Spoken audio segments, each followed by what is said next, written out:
नमस्कार, आप सभी का बहुत बहुत स्वागत है इस प्रोग्राम में। इंडिया फर्स्ट न्यूज़ इस समय चर्चा करने के लिए बैठा हुआ है कर्मचारियों पर। जी हाँ, वो सरकारी और अधिकारी जो कहीं ना कहीं मुकद्दर बनाते हैं उन राजनेताओं का भी और उन लोगों का भी जो इनसे सीधे तौर पे जुड़े होते हैं। अगर हम संख्या की बात करें तो मध्य प्रदेश में करीब 8 लाख सरकारी अधिकारी कर्मचारी मौजूद हैं। अकेले मध्य प्रदेश में करीब 27 मान्यता प्राप्त संगठन हैं और अगर हम गैर मान्यता प्राप्त को इसमें जोड़ लें तो करीब इसकी संख्या पहुंच जाती है 34। तो आप समझ सकते हैं कि कितना बड़ा जो ये संगठन है। और इसकी एक बानगी आप समझिए, भली संख्या 8 लाख है, लेकिन अगर कोई एक कर्मचारी किसी एक घर से आता है तो उसके घर के सभी सदस्य जो हैं वो कहीं ना कहीं उस सरकारी महकमे से जुड़े हुए होते हैं। अब आप इसका अनुपात समझ सकते हैं। ये चर्चा इसलिए भी महत्वपूर्ण है क्योंकि 24 विधानसभा सीटों पर जो उपचुनाव मध्य प्रदेश में होने जा रहे हैं ये बहुत ही निर्णायक हैं। अब तक अगर हम देश के इतिहास में नज़र डालें तो बहुत कम ऐसा देखने को मिलता है जब 10 से 20 से ज़्यादा से जो सीट होती है वहाँ पर बाई इलेक्शन यानी कि उपचुनाव हो रहे हों। मध्य प्रदेश में 24 विधानसभा सीटों पर उपचुनाव हो रहे हैं और जो भी ये चुनाव में बेहतर प्रदर्शन करेगा, ज़्यादा सीटें जीतेगा, उसका सरकार में बनना तय हो जाएगा। और यही वजह है कि हम जानने की कोशिश कर रहे हैं कि आखिर कर्मचारी संगठनों का रुख अभी तक क्या है, कर्मचारी संगठनों का क्या वाकई में प्रभाव रह गया है, क्या कर्मचारी नेता अभी भी उतना प्रभाव रखते हैं कि उनके एक आवाज़ पर तमाम कर्मचारी और अधिकारी अपना मत बदल दें या मत बना लें। इन तमाम पहलू पर चर्चा करने के लिए बहुत ही खास जो हमारे संगठन के जो नेता हैं, वरिष्ठ पत्रकार हैं, हमने इस समय यहाँ पर आमंत्रित किए हुए हैं। और चूंकि ये चर्चा थोड़ी विस्तृत स्तर की है तो लिहाजा हमने इसको स्टूडियो में ना करते हुए इसको हम खुले में कर रहे हैं और कोशिश करेंगे उतने खुलकर हम इन तमाम पहलुओं को आपके सामने रख भी सकें। सबसे पहले मैं चर्चा की शुरुआत करना चाहूँगा उदित भदौरिया जी से। उदित जी, आप बड़े कर्मचारी नेता हैं, कई संगठनों के आप अध्यक्ष भी हैं। सबसे पहले जानना चाहूँगा कि कर्मचारी संगठनों की अभी मौजूदा स्थिति क्या है, क्योंकि जब भी हम कर्मचारी संगठन की बात करते हैं तो उसका कहीं ना कहीं किसी पार्टी विशेष, किसी दल विशेष से उसको जुड़ाव माना जाता है। तो क्या अब ये मान लिया जाए कि तमाम जो कर्मचारी अधिकारी हैं उनका राजनीतिकरण हो चुका है? आशु भाई, बहुत अच्छा सवाल किया आपने। कर्मचारी कभी राजनीति से प्रेरित नहीं होता है। राजनीति में बैठे हुए जो नेता हैं, जो व्यक्ति हैं, उनके व्यक्तित्व से प्रभावित हो सकता है। Person is not important, personality is very important. तो जो राजनीति में राजनेता हैं वो उपयोग करते हैं कर्मचारी का, लेकिन कर्मचारी कभी राजनीति से ओतप्रोत नहीं होता है। कर्मचारी की मांगें होती हैं, कर्मचारी मध्यम वर्गीय होता है और वो सरकार से हमेशा अपेक्षा रखता है कि हमारे काम कोई भी हो, अर्थव्यवस्था से जुड़ा हुआ होता है। कर्मचारी के सभी काम अर्थ पे निर्धारित होते हैं। ये चूँकि कर्मचारी एक ऐसा वर्ग है जो सरकारें बदलता भी है, बनाता भी है, बिगाड़ता भी है, लेकिन मौन रहता है। पिछली सरकारों ने भी जो किया, या वो सत्ता से हटी उसके पीछे भी कर्मचारी था, सत्ता में बैठेगी उसके पीछे भी कर्मचारी होगा, लेकिन कर्मचारी चूँकि आचार संहिता से बना होता है, बोल नहीं सकता है, लेकिन अपना मत तो प्रकट कर सकता है। अगले चुनाव में जो आपने कहा जो होने वाले हैं 25-24 सीटों पर, उसमें भी कर्मचारी वर्ग की जो मांगें रही हैं, चाहे वो 15 साल कमलनाथ जी की सरकार रही हो या इससे पहले शिवराज जी की सरकार हो या वर्तमान में जो सरकार है उसमें हो, कर्मचारियों की मांगों को हमेशा अनदेखा किया गया। एजेंडा बनाया गया कि हम कर्मचारियों से प्रतिबद्ध हैं, हमारा ये एजेंडा रहेगा और ये हम पूरा 5 साल में करेंगे, लेकिन पूरी मांगें किसी ने पूरी नहीं की। इसलिए कर्मचारी अभी मौन है, समय को देखते हुए अपना फैसला सुनाएगा। उदित जी का कहना है कि कर्मचारी भी मौन है, फैसला सुनाएगा। अनिल श्रीवास्तव जी, आप लंबे समय से कर्मचारी संगठन की रिपोर्टिंग कर रहे हैं, राजनीतिक रिपोर्टिंग कर रहे हैं, कितना महत्वपूर्ण होता है और क्या इसको अंडर करंट मान के हम चलते हैं? क्योंकि हमें याद है कि दिग्विजय सिंह जी ने भी एक बार कर्मचारी संगठन को इग्नोर किया था, लेकिन उसके बाद क्या कुछ हुआ। तो क्या आपको लगता है कि कर्मचारी अधिकारी संगठन एक बड़ा फैक्टर है जिसे इग्नोर नहीं किया जा सकता? और जैसा कि उदित जी ने बताया, वो खुलकर नहीं बयां करते, तो इस अंडर करंट को क्या राजनीतिक दल भांप पाते हैं? नहीं, देखिए, राजनीतिक दल तो बहुत अच्छी तरीके से भांप लेते हैं कि वस्तु स्थिति क्या है, लेकिन उनका ये भी मानना है कि हम जब चाहेंगे, जैसे चाहेंगे, वैसे कर्मचारी संगठनों को तोड़ मरोड़ के अपना हित साध लेंगे, चाहे वो कांग्रेस हो, चाहे भारतीय जनता पार्टी हो या कोई अन्य सरकार हो। हमेशा उनका वही रहता है। मानते हैं कि कर्मचारी अपने आप में बहुत बड़ी संख्या है, बहुत बड़ी उनकी वैल्यू है, बावजूद इसके कर्मचारी संगठनों को कई टुकड़ों में विभाजित कर दिया गया है और सिर्फ इसलिए किया गया है कि हमारे खिलाफ कभी भी भविष्य में कोई सैलाब ना हो उमड़े। आज आप देखिए 24 सीटों पे विधानसभा चुनाव होने जा रहा है। हर विधानसभा क्षेत्र में कोई सा मध्य प्रदेश का ऐसा विधानसभा क्षेत्र नहीं है आशु जी जिसमें 6,000 से लेकर 8,000 के बीच में कर्मचारी ना हो। हर विधानसभा में 6 से 8,000 कर्मचारी हैं। अब आप उसको 6,000 ही मान लीजिए तो परिवार के सदस्यों को मिला के वोट होते हैं 30,000। इस 30,000 में अगर 20,000 भी एक पार्टी ले लेती है तो यूँ मान के चला जाता है कि उसके खाते में मैक्सिमम वोट जा रहा है और यही रणनीति होती है। निश्चित बात है कि पहले शिवराज सरकार ने कर्मचारियों को बहुत दिया, बहुत कुछ उनको लाभ पहुंचाया, लेकिन कालांतर में जब शिवराज सरकार का तीसरा पार्ट चल रहा था उस समय कर्मचारियों में नाराजगी डेवलप होने लगी। अब आप उसको एंटी इनकम्बेंसी भी कह सकते हैं क्योंकि 15 साल का राज था और दूसरी चीज़ें भी कह सकते हैं जिसका फ़ायदा कमलनाथ सरकार ने मतलब कांग्रेस ने उठाया और कांग्रेस ने उठाकर सत्ता तक कांग्रेस पहुंची। उसके बाद कांग्रेस से भी उतने प्रसन्न नहीं रहे जितनी कि उन्होंने कल्पना की थी कि सत्ता परिवर्तन होगा तो हमको कुछ मिलेगा।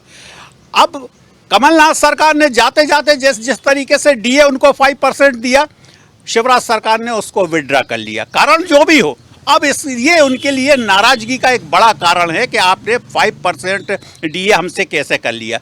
एक और मामले में भी शिवराज सरकार ने स्पष्ट कर दिया कि अब ये हमारी आर्थिक स्थिति ठीक नहीं है, लिहाजा हम कुछ नहीं दे सकते। आज कर्मचारियों की वास्तविकता स्थिति अत्यंत दयनीय है।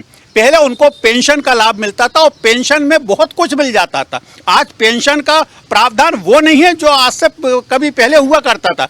आज तो पेंशन के नाम पे थोड़ा बहुत उनको मिल जाता है। कायदे से देखा जाए तो पेंशन खत्म कर दी है सरकार ने। तो ये स्थिति है। अब देखना ये दिलचस्प होगा कि आने वाले चुनाव में, क्योंकि सरकार शिवराज सरकार से भी नाराज है कर्मचारी वर्ग और कमलनाथ सरकार ने भी वो उनके मापदंडों पे खरा नहीं उतरी, तो देखना दिलचस्प होगा कि आने वाले चुनाव में कर्मचारी किस पार्टी का रुख करते हैं। कर्मचारी किस पार्टी का रुख करते हैं, बहुत महत्वपूर्ण बात यहाँ पे कही है उदित जी। लेकिन सवाल ये भी उठ रहा है ना कि आप संगठन संख्या में काफ़ी बड़े हैं, संगठित भी हैं, 27 से 34 आपके संगठन मौजूद हैं, लेकिन उन संगठनों को कोई एक रूपता तो है नहीं। अगर इतनी बड़ी संख्या में संगठन मौजूद है तो ये अपने आप में ही, अगर इसको कहा जाए कि नेगेटिव फैक्टर भी है कि यानी कि इतने मत हैं, इतने नेता हैं जो यूनाइटेड नहीं हैं। अगर कर्मचारी अधिकारियों की मांगे कुछ हैं तो उसको साफ तौर पर रखने में वो सक्षम नहीं है।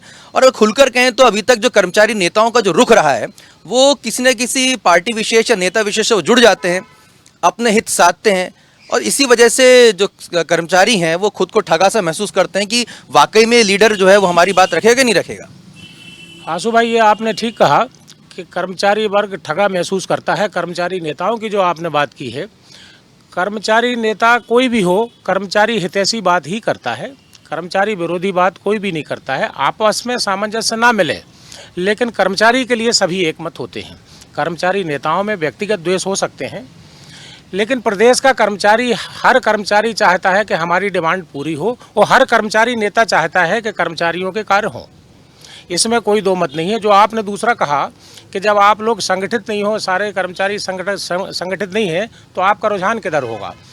तो अगर 35 या 34 संगठन के नेतृत्व करने वाले एक नहीं है लेकिन वो कर्मचारी सब एक है और वो मूड बना चुकते हैं सत्ता के पक्ष में या विपक्ष में जाने का, और वो रुख कर्मचारी नेताओं को मालूम रहता है। लेकिन चूंकि कुछ कर्मचारी किन्हीं नेताओं से व्यक्तिगत जुड़ जाते हैं, इसका आशय ये नहीं हुआ।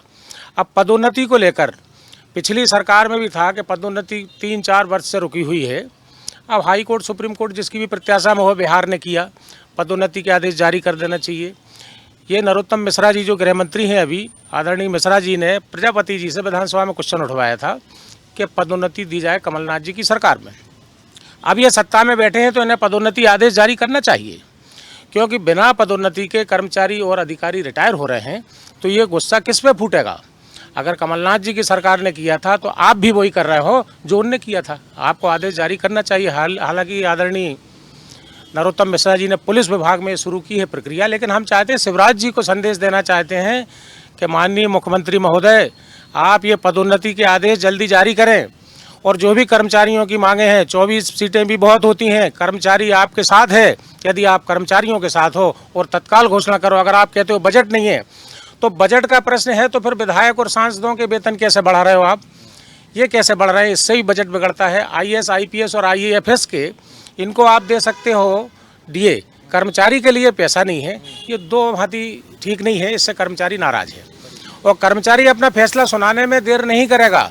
हम लोगों को राजनीति से कोई वास्ता नहीं है, व्यक्तिगत संबंध हो सकते हैं, राजा दिग्विजय सिंह जी से व्यक्तिगत संबंध है हमारा। इससे आशा ये नहीं कि हम किसी पार्टी विशेष के हैं, हम व्यक्तित्व से प्रभावित हो सकते हैं, व्यक्तिगत रिलेशन हो सकते हैं कर्मचारी नेताओं के, लेकिन हर कर्मचारी नेता चाहता है कि प्रदेश में कर्मचारी सुखी हो। हर विधानसभा में 5 या 6 हज़ार कर्मचारी रहते हैं, उनके परिवार के लोग मिला के अगर 30,000 होते तो मिलने वाले मिला के 50,000 होते। तो ये बहुत बड़ा फैक्टर होता है कि कर्मचारी सरकार बदलने में, सरकार पलटने में। अभी कौन सी बड़ी मांग है आप लोगों की? हम लोगों की मांग है पदोन्नति के आदेश जारी करें आप। सरकार इस पदोन्नति के आदेश को जारी करने में विलम्ब ना करे। हर विभाग में कई हजारों कर्मचारी पड़े हैं, अधिकारी पड़े हैं जो पदोन्नति पे बैठे हुए हैं। आप हाई कोर्ट या सुप्रीम कोर्ट की प्रत्याशा का बहाना करके और पदोन्नति रोके हुए इसके आदेश जारी करो।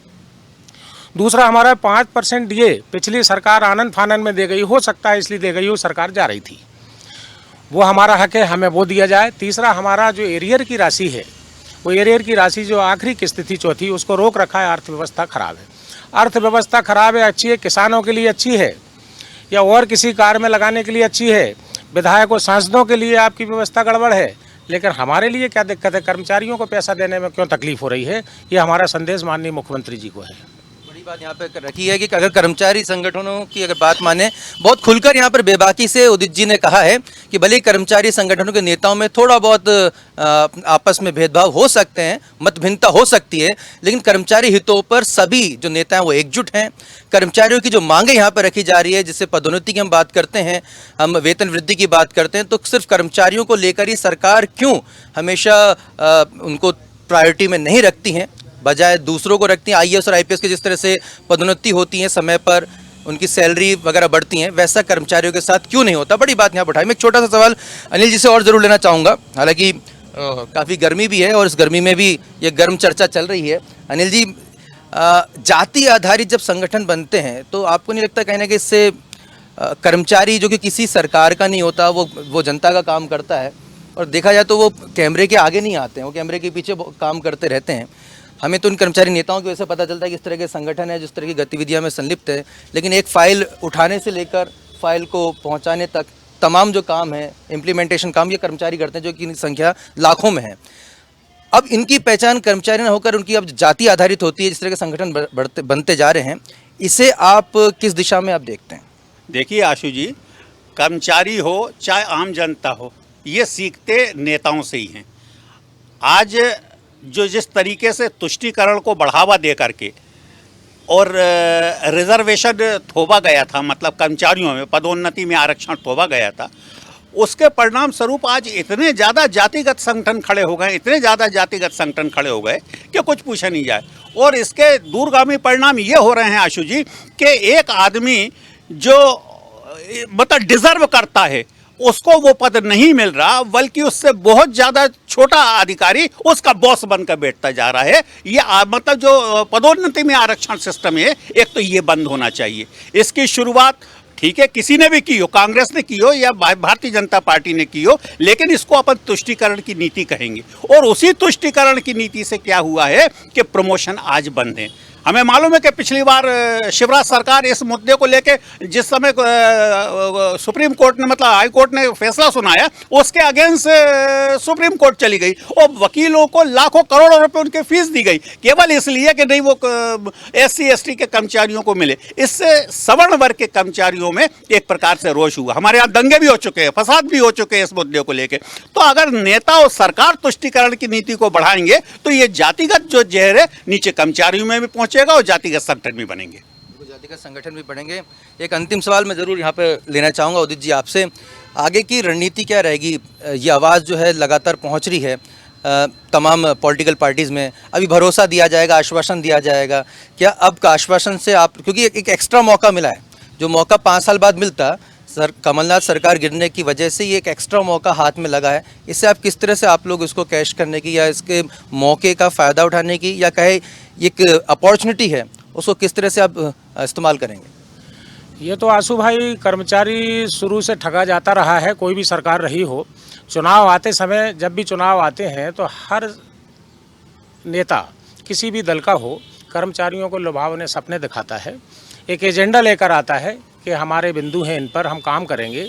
लेकिन जैसे ही वो सत्ता में आए या ना आए, आ गया तो भी नहीं करता है और नहीं आया तो भी नहीं करता है। लेकिन फिर भी चूँकि हम लोग कर्मचारी आचार संहिता से बंधे हुए होते हैं, हम खुल के किसी राजनीतिक दल का सपोर्ट नहीं कर सकते, ना विरोध कर सकते। हम इतना ज़रूर कह सकते हैं कि सरकार जो भी हो, कर्मचारियों से मिलकर चलेगी, वही सरकार बनेगी। हर विधानसभा क्षेत्र में 50,000 कर्मचारी के परिवार और रिश्तेदार होते हैं।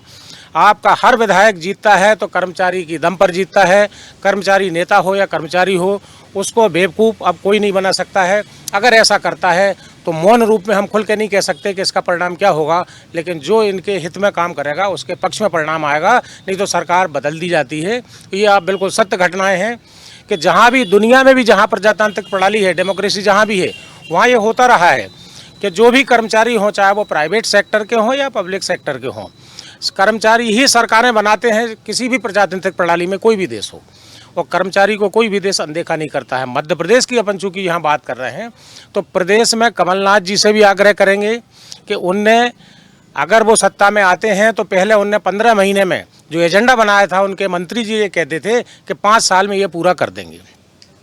चलते चलते जब सरकार जाने लगी तो 5% डीए दिया, एरियर्स की व्यवस्था की, लेकिन ये चलते चलते, क्योंकि आपको पहले करना था।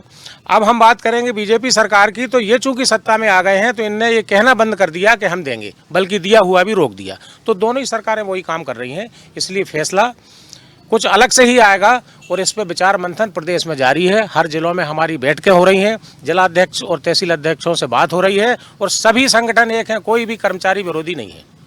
पसीना बहाते हुए हमने आपको ये तमाम जो है चर्चा आप तक पहुंचाई है, और वो तमाम राजनीतिक दल और तमाम राजनेता जो इस समय ये प्रसारण देख रहे हैं इंडिया फर्स्ट न्यूज़ के माध्यम से, हमें फेसबुक पे भी आप लगातार लाइव देख रहे हैं, तो आप ये जान लीजिए कि भले कर्मचारी खुलकर विरोध नहीं करें या समर्थन नहीं करें, लेकिन ये वो अंडर करंट है जो कहीं ना कहीं सत्ता को बनाने और बिगाड़ने का एक बड़ा फैक्टर होता है। और जो भी राजनेता और राजनीतिक दल कर्मचारियों को इग्नोर करता है, उन्हें नज़रअंदाज करता है, उसे कहीं ना कहीं इसकी कीमत चुकाने पड़ती है। ये बहुत ही क्रूशल चुनाव है मध्य प्रदेश के इतिहास में, देश के इतिहास में भी कई दिग्गजों की राजनीति दांव पर लगी हुई है। बहुत मुमकिन है कि इस प्रसारण के बाद कर्मचारी संगठनों पर शायद उनकी नज़र पड़े। हम यहाँ पर ज़रूर एक अपील भी करेंगे, हो सकता है कि इसे राजनीतिक दृष्टि से देखा जा रहा हो, लेकिन अगर कर्मचारियों की माली हालत को देखते और उनके चुनौतियों को देखा जाए, ज़्यादातर मध्यम वर्गीय और लोअर मिडिल क्लास फैमिली से बिलोंग करते हैं, उनके सामने महंगाई भी एक बड़ी चुनौती है, बच्चों की पढ़ाई एक बड़ी चुनौती है। ऐसी स्थिति में इन बड़ी संख्या में जो कर्मचारी हैं उनका ख्याल रखना जाना चाहिए और राजनीति से ऊपर उठकर सोचना चाहिए, क्योंकि आप जो भाषण देकर आएंगे, आप जो घोषणा करके आएंगे, उसे पालन कराने की जिम्मेदारी इन्हीं कर्मचारियों पर है। जितनी शिकायतें होती हैं वो इन्हीं कर्मचारियों पर से होती हैं, चाहे वो पटवारी से हो चाहे कलेक्टर से हो। ये तमाम अधिकारी कर्मचारी कहीं ना कहीं उसको पालन करने में बड़ी भूमिका निभाते हैं। लिहाजा बिल्कुल सही कहा उदित जी ने कि इन्हें नज़रअंदाज करना बहुत भारी पड़ सकता है। और जैसा कि अनिल जी ने कहा कि कर्मचारी संगठनों को भी अपने छोटे छोटे हितों से ऊपर उठकर एक बड़े हित के बारे में सोचना होगा, तभी वो संगठित आवाज़ बन सकेंगे। कर्मचारियों सहित और भी कई मुद्दों के साथ इंडिया फर्स्ट न्यूज़ लगातार आपसे रूबरू होता रहेगा। आप हमें फेसबुक पर कमेंट करके अपनी राय भी दे सकते हैं और यूट्यूब पे भी आप हमें लाइव देख सकते हैं। अपने दोस्त आशुतोष को दीजिए इजाज़त। बहुत बहुत शुक्रिया, नमस्कार।